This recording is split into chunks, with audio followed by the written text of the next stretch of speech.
दोस्तों नमस्कार, मैं अजय पांडे आज फिर से आप सभी का बहुत बहुत स्वागत करता हूं आपके अपने YouTube channel A to Z stories में। दोस्तों आज का वीडियो बहुत ही बेहतरीन होने वाला है।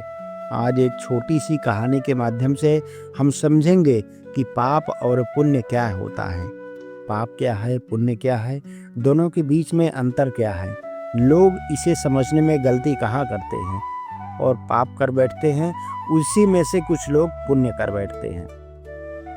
आइए इसको एक कहानी के माध्यम से आज हम समझते हैं।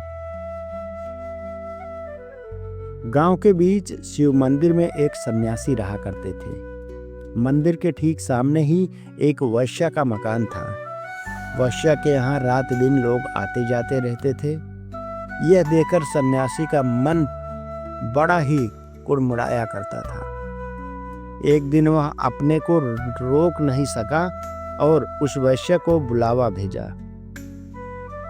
उसके आते ही फटकारते हुए महंत ने कहा, तुझे लज्जा नहीं आती पापिन? दिन रात पाप करती है, मरने पर तेरी क्या गति होगी? सन्यासी की बात सुनकर वेश्या को बड़ा दुख हुआ। वह मन ही मन पश्चाताप करती भगवान शिव से प्रार्थना करती और अपने पाप कर्मों के लिए क्षमा याचना करती।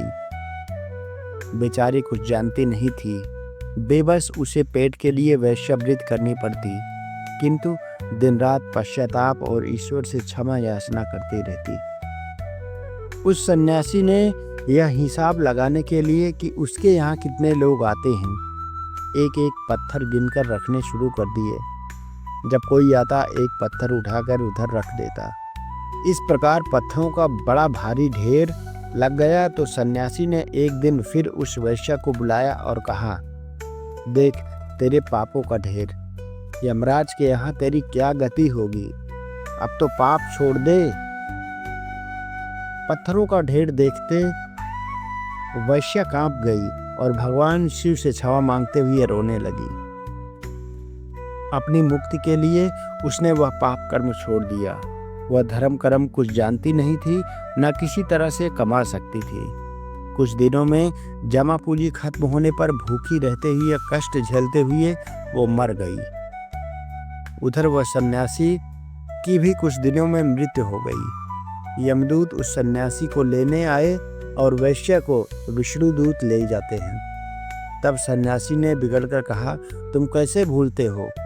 जानते नहीं हो मुझे विष्णुदूत लेने आना चाहिए और इस पापिन को यमदूत?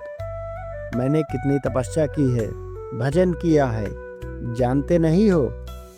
यमदूत बोले, हम भूलते नहीं हैं, सही है। वह वेश्या पापिन नहीं है, पापी तुम हो।